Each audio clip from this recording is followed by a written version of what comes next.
ओंकार की ध्वनि हमारे भीतर अत्यंत शांति की भावना उत्पन्न करती है। जैसे जैसे हम ओम के ध्यान में, ओम के उच्चारण के साथ ध्यान में आगे बढ़ते रहते हैं, ओम की तरंगे हमारे शरीर और मन के कण कण तक पहुंच पाती है और वहाँ पर एक अत्यंत अद्भुत ऊर्जा का संचार करती है, जिससे कि हमारा कण कण रोम रोम प्रफुल्लित हो जाता है। कुछ उसी तरह की शांति हम महसूस करने वाले हैं ध्यान की यात्रा में आगे बढ़कर। और जैसे जैसे आप सांसों की गहराई में आगे बढ़ते जा रहे हैं, अपने आप को और आरामदायक स्थिति में पा रहे हैं। As you go deeper and deeper in your breath, in the meditative state, you are going into a state of calmness and peace and happiness and joy all around within your body and mind.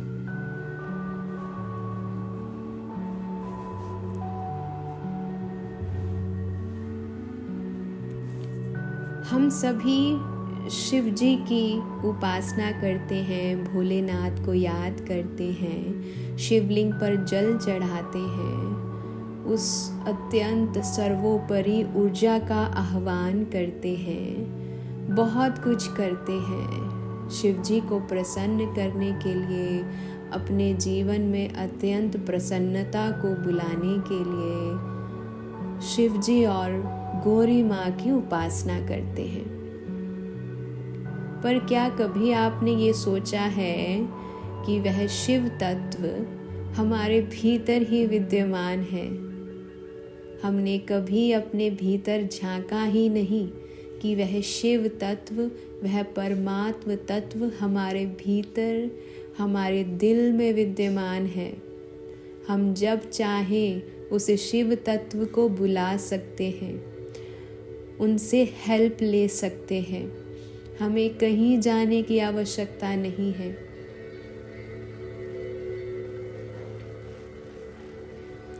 आप उन सब जगह जाकर आए होंगे जहाँ पर शिवलिंग स्थापित है।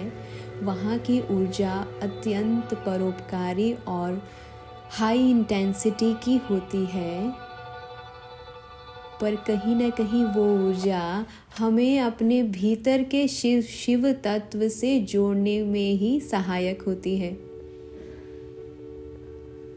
ये सब मंदिर, ये सब जगह, तीर्थ स्थल इसलिए बने होते हैं ताकि हम अपने भीतर के परमात्म तत्व को जान पाएं। और जिस दिन हमने अपने भीतर के परमात्म तत्व को जान लिया, हम उस परमात्म तत्व की ऊर्जा से 24 घंटे एक एक क्षण कनेक्टेड रहते हैं, उनसे मिलनसार रहते हैं। ऐसा कोई क्षण नहीं होता जिसमें हम उन्हें नहीं बुला सकते या वो हमारी केयर नहीं करते। ऐसा कोई क्षण नहीं है। वो पल पल विद्यमान रहते हैं, हमें हर कुछ वो चीज़ देने के लिए जिसकी हम इच्छा रखते हैं। पर क्या आप जिस चीज़ की इच्छा रखते हैं, उस इच्छा पूर्ण होने की भावना भी आप रखते हैं या नहीं, ये आपको सोचना है। जैसे कि आपने किसी चीज़ की इच्छा की और फिर आप उसी इच्छा के पूर्ण होने पर भी डाउट करते हैं कि पता नहीं मेरी इच्छा पूर्ण होगी क्या नहीं होगी। क्यों? क्योंकि आपको भरोसा ही नहीं है कि आपकी इच्छा पूरी होगी, या आपको भरोसा ही नहीं है अपने भीतर उस शिव तत्व और परमात्म तत्व से जुड़ने का। उन पर भरोसा ही नहीं है कि आपके कहे हुए चीज़ें, आपकी इच्छा पूर्ण हो सकती है। जब तक कि आप उनके ऊपर भरोसा नहीं रखते हो, तो ईश्वरीय शक्ति भी कुछ नहीं कर सकती। क्योंकि एट द एंड कर्म तो आपको ही करना है। सभी ब्लेसिंग्स रिसीव तो आपको ही करनी है। उसके लिए आपको खुशमन रहना पड़ेगा। खुशमन रहने के लिए आपको आनंदित रहना पड़ेगा और दिन भर की इधर उधर की बातें होते हुए भी भीतर से प्रसन्न रहना होगा। उसके लिए आपको अपने भीतर उस शिव तत्व से जुड़ना होगा जो कि हमेशा आपको अपना प्रेम याद दिलाता रहता है, बट आप ही कहीं ना कहीं आसपास खोए रहते हैं। जो सच में आपसे इतना प्रेम करता है, क्या आप उससे इतना प्रेम करते हैं? क्या आप उसकी तरफ थोड़ा सा भी ध्यान देते हैं कि मेरे ऊपर पल पल एक ईश्वरीय शक्ति विद्यमान है जो मुझे हमेशा हर चीज़ देने के लिए उत्सुक करती रहती है, पर मैं ही कहीं ना कहीं नकारात्मक विचारों से घिरा हुआ रहता हूँ। उदाहरण के तौर पर, जब आपके जीवन में कुछ ऐसी घटनाएं घट रही हों जिसके बारे में आपको गट फीलिंग आ रही है कि कुछ अच्छा नहीं हो रहा है, तो वो ईश्वरीय शक्ति ही है जो आपको ऐसा बोल रही है। उस ईश्वरीय शक्ति को पहचाने, उस अंदर की संवेदना के प्रति सजग रहें। हो सकता है जो किसी वक्त पर आपने कोई इच्छा की है, अगर वो पूरी नहीं हो रही या उसके बारे में आपका दिल नहीं मान रहा, तो कहीं ना कहीं वो इच्छा आपके अनुरूप है ही नहीं। अगर आप कुछ इच्छा ईश्वर के आगे रखते हैं तो कुछ समय बाद आपको उस इच्छा के अनुरूप कुछ उत्तर मिलेगा। अब वह उत्तर आपको कैसे जानना है? वह उत्तर आपको जानना है अपनी भावनाओं को देखकर। अब अपनी भावनाओं को देखकर, परख कर, अगर आपकी भावनाएं प्रसन्नचित हैं, आपको खुशी का एहसास हो रहा है, तो कहीं ना कहीं वो इच्छा पूर्ण होगी ही होगी। अगर आपको इच्छा करने के बाद आपकी भावनाएं प्रतिरोध की भावना उत्पन्न करती है, यानी कि कुछ ऊपर नीचे रहता है, कुछ अच्छा नहीं लगता है, तो समझ लीजिए जो आपने इच्छा की है वो आपके हायर सेल्फ के अनुरूप नहीं है।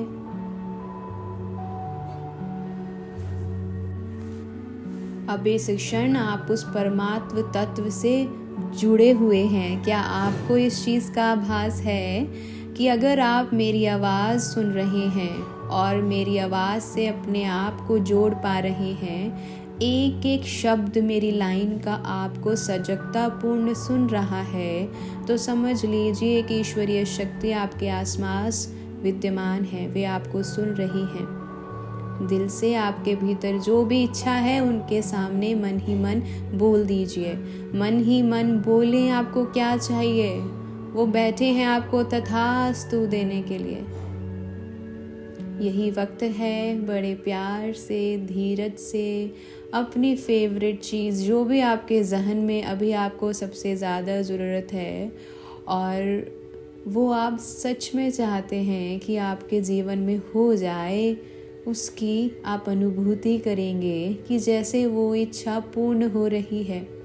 जब आपको वो चीज़ मिल जाती है जिसकी अभी आप इच्छा कर रहे हैं, या जो आपके दिमाग में अभी चल रहा है, आपके मन में अभी चल रहा है, कल्पना करें वो हो गई है, क्योंकि ईश्वरीय शक्ति ने आपको ऑलरेडी वो दे दिया है। अब जब वो चीज़, वो एस्पेक्ट ऑफ योर लाइफ आपके पास है, तो आपको कैसा फील हो रहा है? आपको इतनी खुशी का एहसास हो रहा है कि जो आपने चीज़ मांगी है वो पूर्ण हो रही है, पूर्ण हो गई है। आपको कैसा लग रहा है? उस खुशी के एहसास को और जिए, और जिए उस खुशी के एहसास को। कुछ क्षण यूं ही बैठेंगे, उस एहसास को और जीवंत बनाते हुए ऐसे ही आराम से शांति में बैठेंगे। अब क्योंकि आपकी वो इच्छा पूरी हो चुकी है, आप बेहद तैयार हैं खुद को और मैच्योरिटी में लाने के लिए, खुद को और बेहतरीन स्थिति में पाने के लिए। अभी आपका मन शांत है और स्ट्रेस फ्री है और वर्तमान क्षण में आप जहाँ भी हो बहुत खुश हो। ईश्वरीय शक्ति का आशीर्वाद हमेशा आपके साथ बना हुआ है, विश्वास रखिए। अब हम 3 लंबी गहरी सांस लेंगे। Breathe in,